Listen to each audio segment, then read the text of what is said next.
Since July 1974, David C. Jones has been Chief of Staff. He says he heads the #1 Air Force in the world, and he wants to keep it that way. Any way you look at it, he's certainly become the uncommon Jones.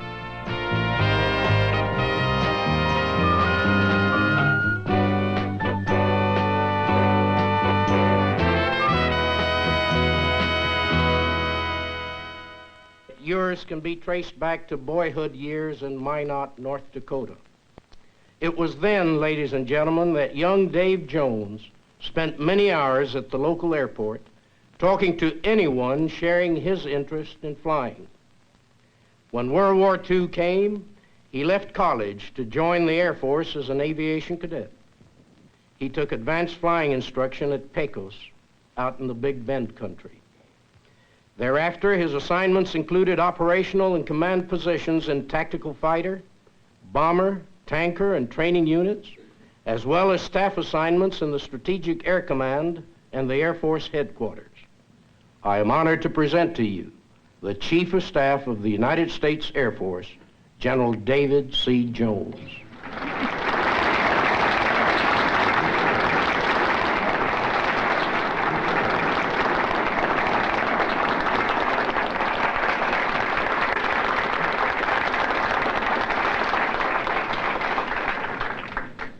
My Chief of Staff just told me, leaned over and said, keep it short.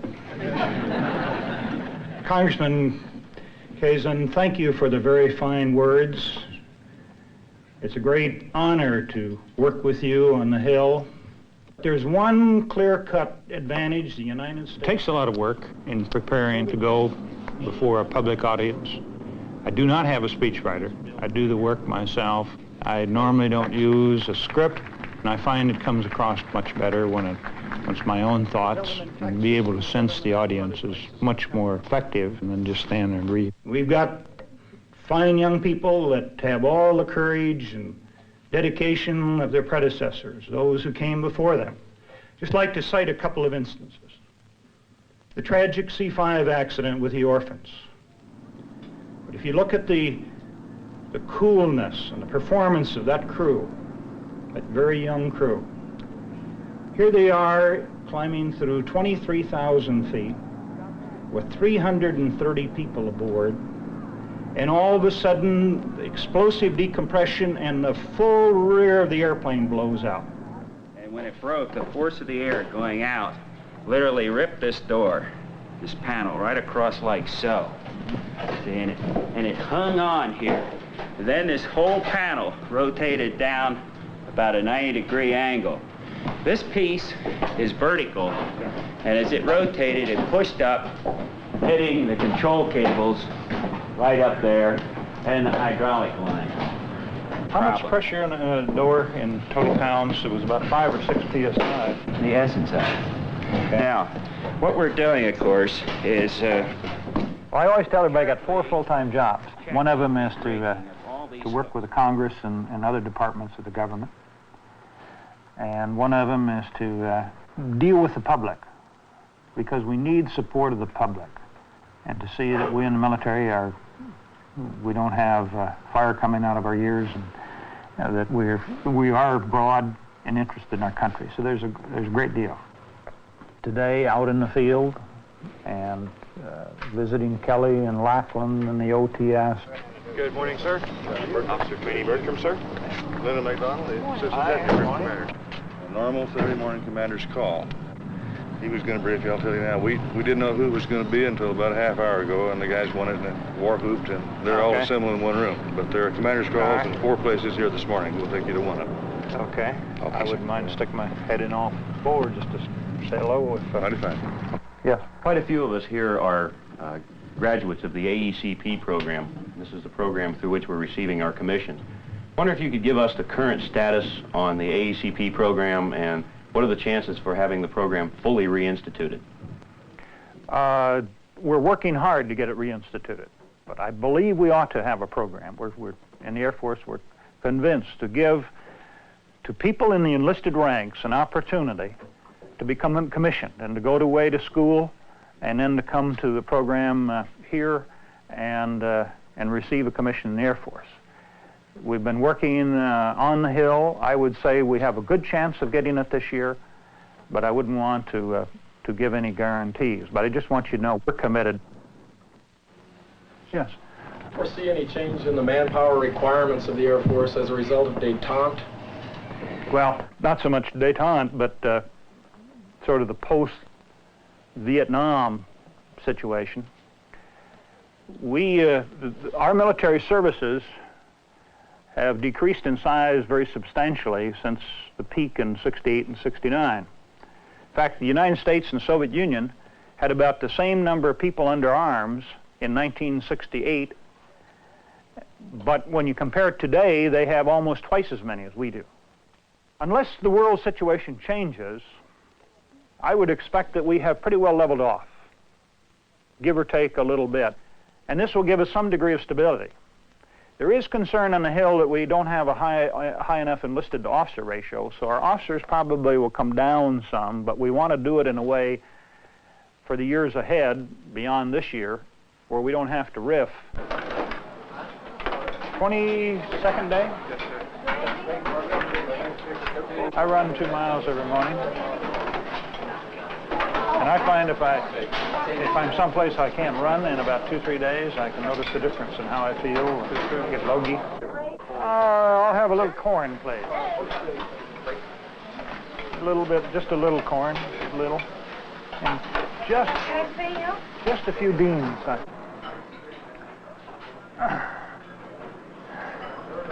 Well, let's sit down and eat before everything gets cold. Let's see. California, Indiana, Wisconsin, New York. No North Dakotans? You all about the same? I mean, about... How many? 9 days to go.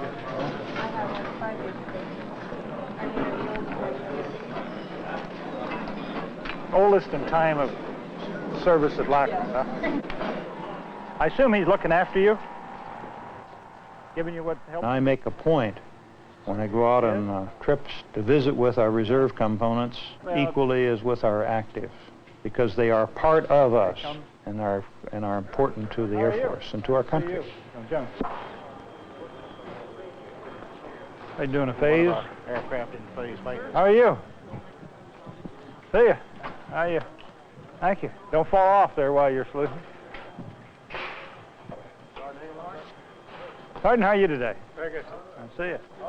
How you doing? A phase? Yes, sir. How's the aircraft? Real Holding good. up pretty well? Yes, sir. We've been on it a week now. You getting much sheet metal? Fatigue problems? Yes, sir. On the tips, wing tips. Of course, now since they came out with that message where we check the screws on every phase inspection. How many people you have working for you? I just have 3, sir, in my particular phase, Doc. You ought to know what you're doing. To try to deal with people most of the time, because I find that that's much more interesting, rewarding. You get a better feel of what's going on rather than dealing with paper. But the days are varied. In the spring, up through about this time, tremendous amount of time in working with Congress. His Excellency, the President of the Federal Republic of Germany.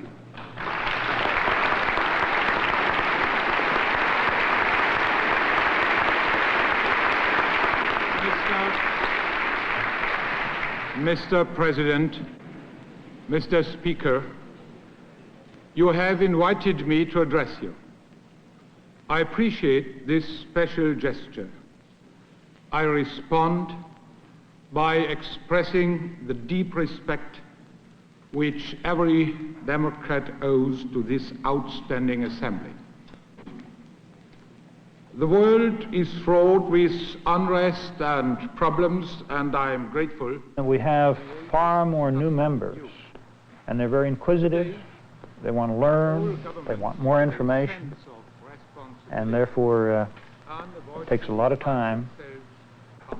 And then there's being a member of the Joint Chiefs of Staff, which is demanding, and then there's running the Air Force. I don't put that last in priority, but there's those 4 responsibilities.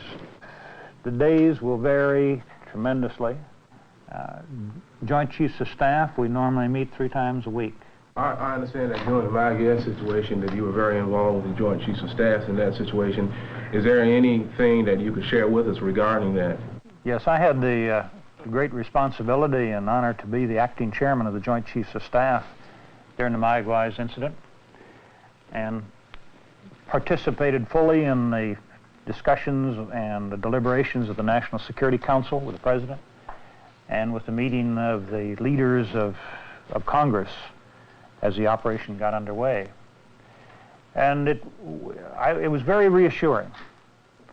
From the time we walked in on Monday morning and sat around a table like this with the President, it was absolutely clear that we were going to act and that we were going to be successful. There wasn't any doubt about it. There wasn't any doubt about who was in charge. You know, it's the President. And he wanted to examine the options and the alternatives. And then when we looked it over, he made the decision, you know, calmly, coolly, with dispatch. During the war in Vietnam, one of our problems is our objectives were never clear, and the nation was never determined to be successful. In this incident, it was clear from the start that our objective was to recover that crew and that ship, and to do it in the proper way. The Air Force played a major role. Although the publicity of the Air Force's role wasn't that great, all of the helicopters that took the Marines in and out were Air Force. The gunships overhead, the command and control aircraft, most of the tactical fighters involved, Air Force. And their great feats of heroism, of our helicopter crews in particular, going in time after time, and each time under heavy fire, as many as 5 times into the island, going into very small landing zones, and picking up the very large numbers. In one case, 60 people aboard that helicopter. And as long as we have people like that, there's nothing to worry about for our country. Ladies and gentlemen, the President of the United States of America and Mrs. Ford.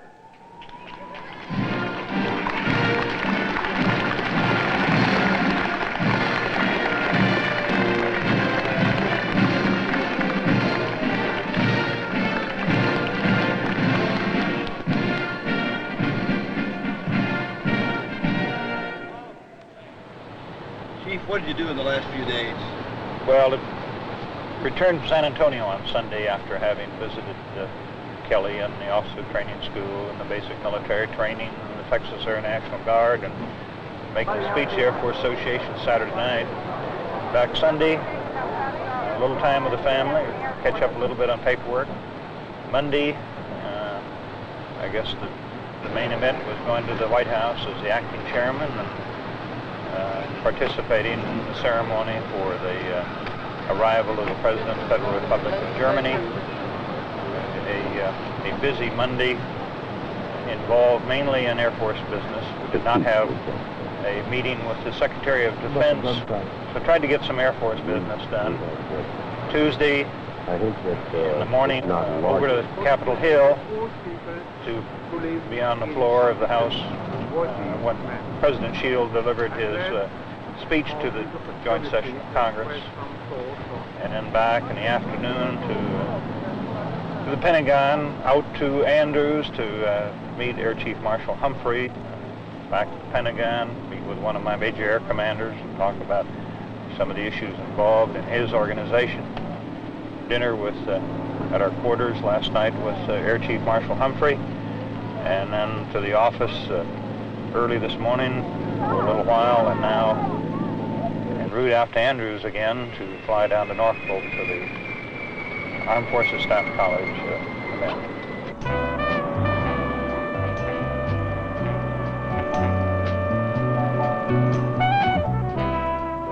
I'm proud of the Air Force. I'm proud to be their chief. We've got improvements we can make. We will make improvements. We'll make mistakes, but we want you to know that the heart's in the right place. We're just trying to make a great service better.